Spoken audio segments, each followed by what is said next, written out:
It's 2022, and we have just seen a rough cut of a streaming film called Weird, the Al Yankovic Story, released on Roku, which is kind of like the UHF of streaming services, based on a fake trailer from 12 years prior. That's right. This is going to be a fun one. We're here to fix it. Cue the intro.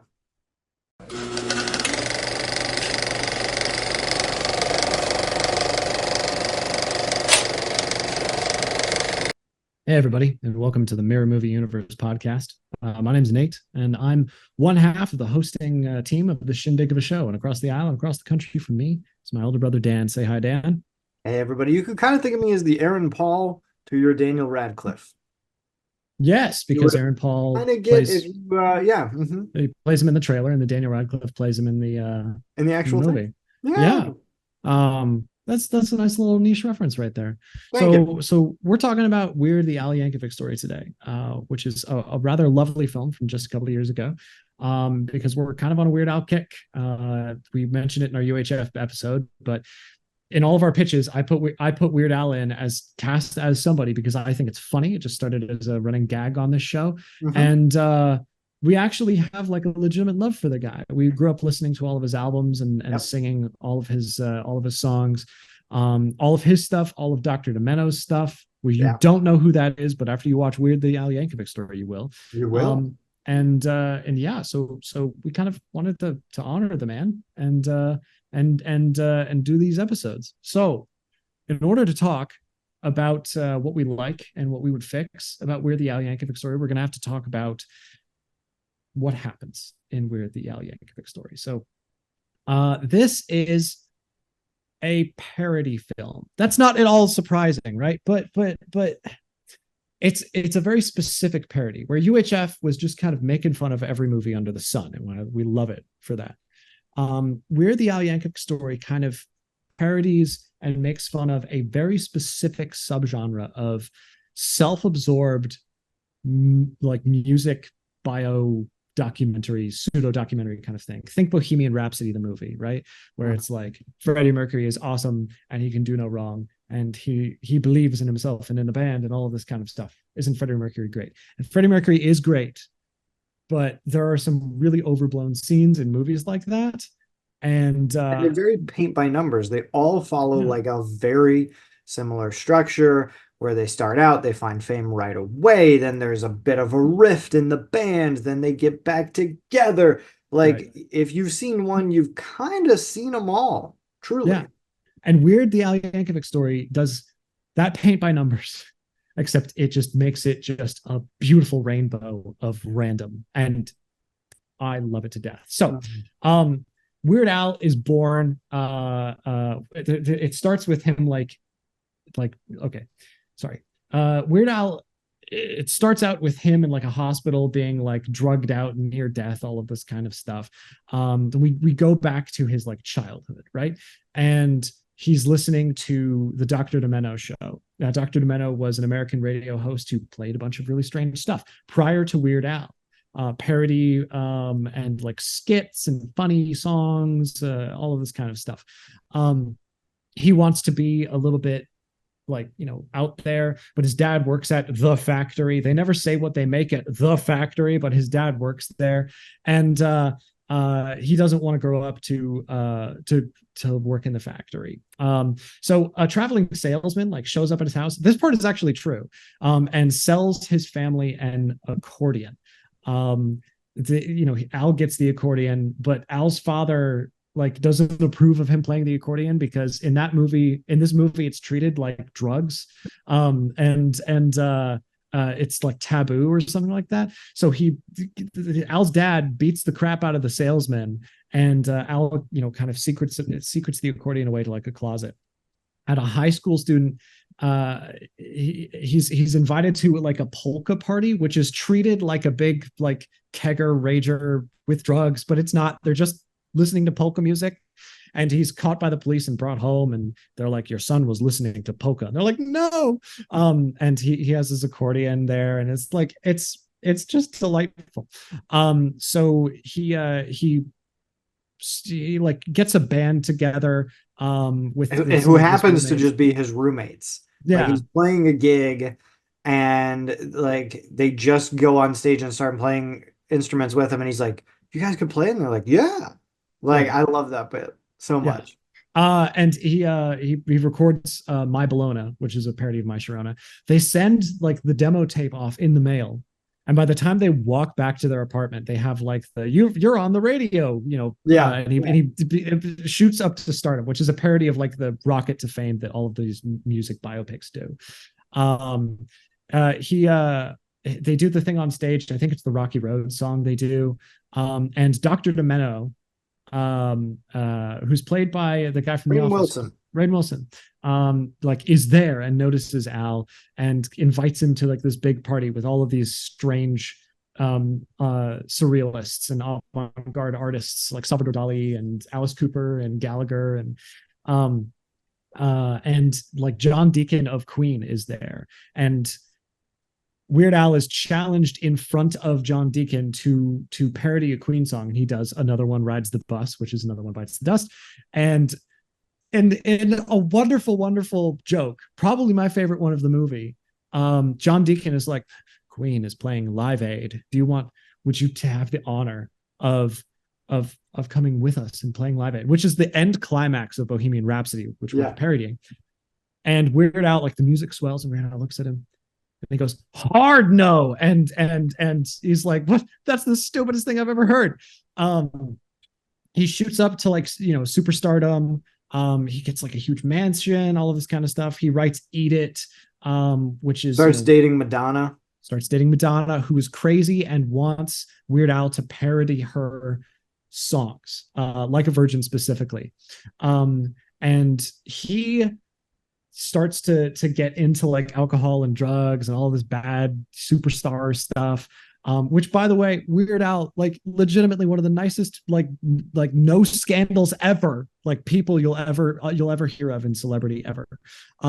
So it's just really funny that they're going this direction with him. So turns out that Weird Al has like there's a drug lord in South America named Pablo Escobar, who is in love with Weird Al. Madonna is kidnapped and taken down there. Weird Al goes on like a combat mission to rescue her and kills a bunch of guys. Gets saved while being shot by one of his like Grammys, which he wears around his neck. And he kills Pablo Escobar. And then Madonna is like, we can stay here and take over his drug empire. And Weird Al's like, no, I'm done with you. And he goes back to LA. He reconciles with his father and he gets the lyrics to Amish Paradise from his dad. He, becomes even more successful. And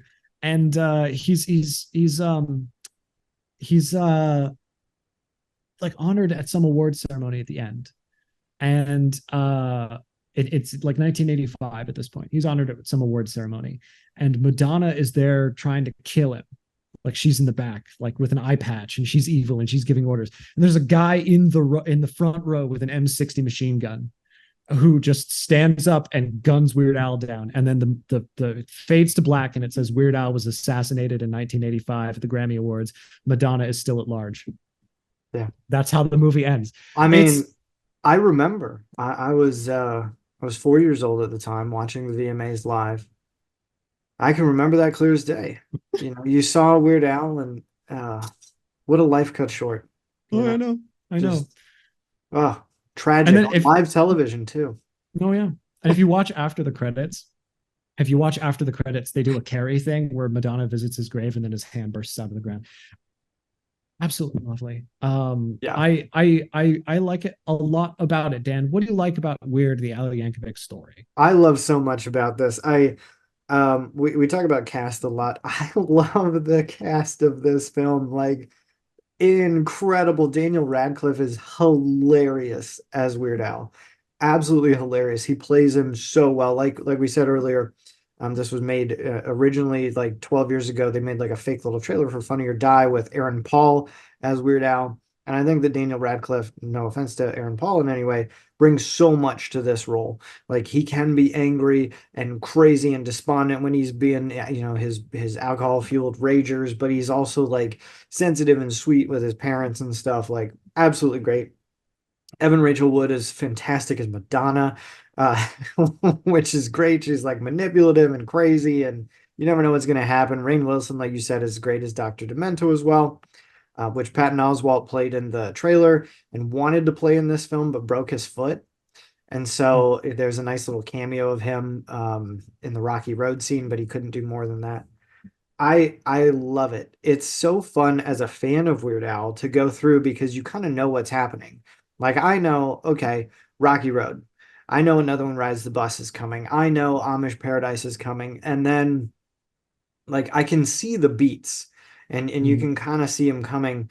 But it's also just bonkers crazy with certain things that are happening. Yep. Like when he breaks up with his band and he's like, I'm the weird one. You Hmm. guys are just normies.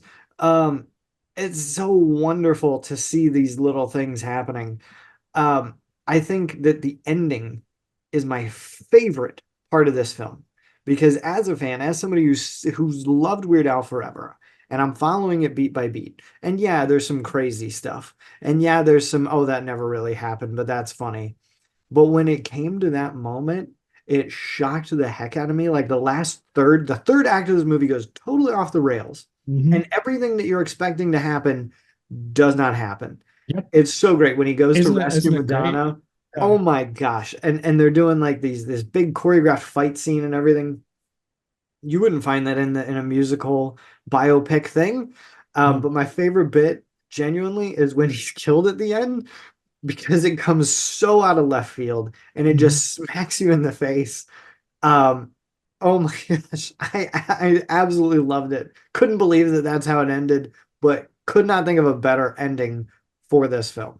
To just be like a giant middle finger to music biopics and be like, yeah, you're not real at all. Like Yeah. you're all full of it. So good. You're not special. Be Yeah. weird if you're not special, and just embrace, like, truth is stranger than fiction. And so a lot of things in music biopics are smoothed out, and like the thing is, if you watch music biopics, you get the same thing where you can telegraph, oh, this song is coming up. Like, Mhm. his they don't actually do it in this movie, but his mom has gained a little bit of weight at the end. Mhm. And he's like, "Oh, you're a little bit bigger." And she's like, yes, I'm fat. I'm fat. I know it." And you think that they're going to go down that road. And they tease you a little bit and they don't, which is funny. It's great. Yeah. In Bohemian Rhapsody, like there's a really dramatic scene where everyone's having an argument and John Deacon just starts strumming the bass line to Another One Bites the Dust. And you're like, okay, well, we're doing this now. Cool. Okay. And it feels, everything feels shoehorned. Um, but yeah. Um, Yeah. I think that it perfectly makes fun of that. I agree with you 100%. Thank you. Well, what else do you love about Weird, the Al Yankovic story? Um, okay, so Daniel Radcliffe is great, like you said. I think it's a perfect parody of the self-absorbed biopic genre, which has sort of died out. I like to think that this is the nail in the coffin for that. Everyone's like, oh, yeah, maybe those movies weren't that good. Yeah. But I like the bit with Weird Al himself because he cameos in the film. Yeah. He does a rather lovely cameo as a music producer who doesn't believe in Daniel Radcliffe's Weird Al, Right. and he's like, "Oh, a parody of a song that already exists. Who would want to listen to that?" And there's just seeing that guy get his comeuppance. When he like bursts through the door and throws a tape at him or something that is, I don't remember which song it ends up being. And he like frantically puts it in the tape player and starts listening to it. That's Weird Al playing that guy. Wonderful, Yeah. wonderful little callback. But more or less, you've said everything perfect about this film. Um, I It's just fun. It's a more specific parody than UHF, but it is very fun. So yeah, yeah, Yeah. It is that's what I great. like about There's a great bit too where Will Forte is another music producer and he's like really digging into Weird Al and Weird Al's just kind of standing next to him and he's like, "This is the dumbest thing I've ever heard in my life." I thought that bit was really funny too. it. Just really good jokes all around. It's so good. I wonder if you have to be a big Weird Al fan to appreciate it because we're big Weird Al fans. I don't know if somebody who didn't know anything about him would find it funny or as funny. You know what I mean? I would hope so, Yeah. Um, but it I does really skewer that biopic genre I so think well. you can come at it from multiple directions. You can be a Weird Al fan, or you can be a someone who just has just seen these movies. But I think if there's still enough comedy and absurd stuff going on its Mhm. own, you'd still enjoy it. You'd still have a good time. But yeah, yeah.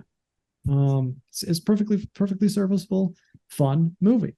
Dan, what's not serviceable about it? What would you fix about this My particular film? my fix for this is so tiny. So I know that there's some criticisms of it and maybe you'll address it. I know that some people say it gets too far down the music biopic thing and the second act kind of drags and it feels like it has to hit all these beats and stuff. That's not the direction I'm going with my fix.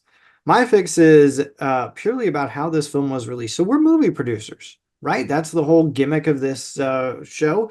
We're movie producers. I'm a movie producer in 2022. And there's a beautiful song at the end of the film that plays over the credits where Weird Al is kind of saying, like, poking fun at it. And he's like, now you know the whole story. Ah. But there's a line in this song when he says, and this movie is technically eligible for Oscar consideration, but it's not. Because to meet the rules to be eligible for an Academy Award, you have to be in an actual theater for at Mhm. least a week with 3 showings a day first Yeah, before you go to a streaming service. That's how Netflix and those guys do it. They just rent out a theater in LA. They have their movie play for a while and then it's on Netflix. And great, gotcha. they make a bunch of money, but they can get the awards. Mhm. Weird Al went to Roku and was like, please put it in a theater. And they were like, no, we're not going to do that. Yeah. So I'm a movie producer. I'm going to say, I'm buying out the theater for a week in LA. We're doing it. We're showing it Yeah. 3 times a day. It is now technically eligible for Oscar consideration. Is it going to win an Oscar? I don't know. Is it going to be nominated for an Oscar? I don't know. But at least the joke has truth to it now. And that's Yeah. all I'm trying to do. That's fantastic. Um, I would love to see this movie just nominated for something. I wouldn't win anything, just nominated for something. Best And original song, like something like that. Yeah. yeah, um, I seriously would love that because it is like people don't know about Weird Al's foray into the film world, and even people who love Weird Al, UHF not viewed by like anybody. This movie similarly kind of like it's under the radar a little bit. Like get it some press. Go Mm-hmm. get it some press. It's not really affixed to the film, so I got to ding you there. I got Ah, to ding you there. It, But it yeah, I know that it's very out there, but I thought of it immediately when we talked about this, and I was like, I'm not doing anything else. Like, I know that there are some kind of areas of the film, like I mentioned, I'll see if you address them, but I was like, no, I'm making it eligible. That's all I want, and we'll see what happens. Like let the dice fall where they will. all right, all right. What is It's perfectly serviceable itself, I guess.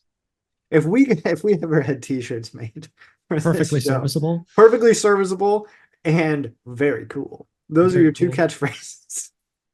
Per- just a T-shirt that says "perfectly serviceable" and very cool. That's yeah, That's 100%. that's our show in a nutshell. Yeah. I'll tell you. I know what they're doing, and it's based on this. This is my fix, right? I know what they're doing. It's based on this, this thing that was trailer that, fake trailer from Funny or Die or something like that. And that's chill.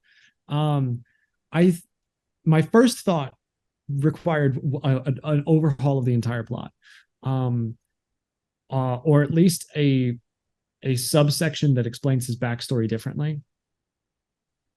Instead of growing up with the accordion and everything, I would have liked if it told the story of him way back when he was just a little bitty boy living in the box under the stairs in the corner of the basement of the house, half a block down the street from Jerry's bait shop. You You know the know the place. place. Yeah. Yeah, well, anyway, life was just swell back then, and everything was just peachy, except for the undeniable fact that every single morning his mom would make him a big old bowl of sauerkraut for breakfast. Which is, of course, the lyrics to Albuquerque. Albuquerque, Yeah. which is off of Running with Scissors from '99.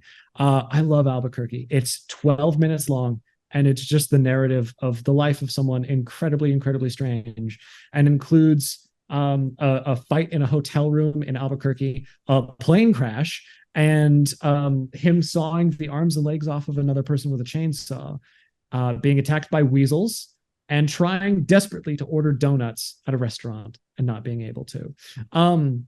They do make one joke in Weird the Al Yankovic Story that is from Albuquerque, because in the song Albuquerque, he falls in love with a woman, has two children, Nathaniel and Superfly, and they live happily ever after until she asks him, "Do you want to join the Columbia Record Club?" And he says, "Whoa, that's too much commitment," and he bails. Pablo Escobar in Weird the Al Yankovic Story, he's like, "Oh man, the Columbia Record Club, I send away this money and they send me 12 records a month or whatever." So I thought that was It's a a nice nod. it's Yeah. a nice nod, but it's not as much connection to Albuquerque. Unfortunately, outside of the scope of this, you couldn't alter the whole film. It does need some structural changes though. So if I can't make it Albuquerque, I'm going to do something else. So this, per my buddy Will, who is the biggest Weird Al fan you will ever meet in your life, this was shopped around before Roku to another streaming service called like Quibi or something like that, which only does like 10-minute short form content. Oh yeah, it was kind of So a flash in the pan. It was there and then it fizzled very fast. Yeah. yeah. And because of that, it was like the script is adapted out of one that was written in little 10-minute chunks. And if you watch the movie knowing that, you can kind of tell. Like a lot of the jokes are short form. Like the first segment of him like hanging out and doing My Bologna to sending the tape away to getting back and getting his initial rise to fame, it's about 10 minutes. The opening scene with him and his parents and the accordion in the high school party, and getting in trouble with the cops, it's about 10 minutes. And so the film is chunked and paced very like, here's the thing, here's the thing, here's the thing. And there are not that many callbacks to earlier bits. There's not a lot of long form comedy in this film, which is something that UHF does really well. And I'd love to have at least one long form joke. They go back to the factory later. They go back to the opening scene where he's, in the hospital and all this kind of stuff, and he wakes up from this coma or whatever. But a wordplay based long form comedy joke.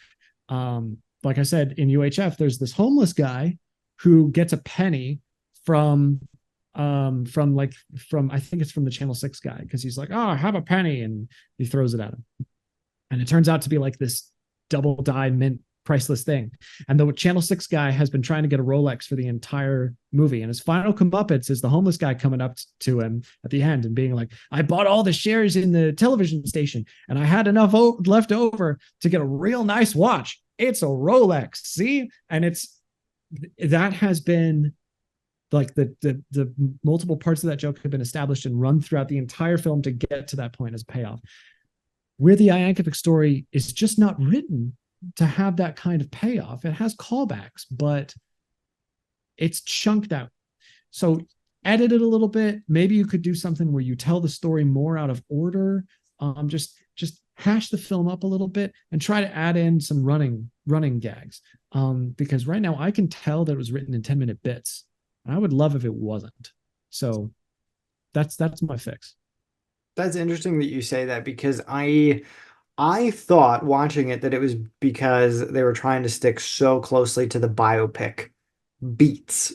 We talked Mm. about that. Like there are the Like the beats where they formula. break up with the band and then they get into drugs and then they have a falling out and then they get back together and then they do this and then they write the hit song and then here's the inspiration for that. And I thought that it was just that.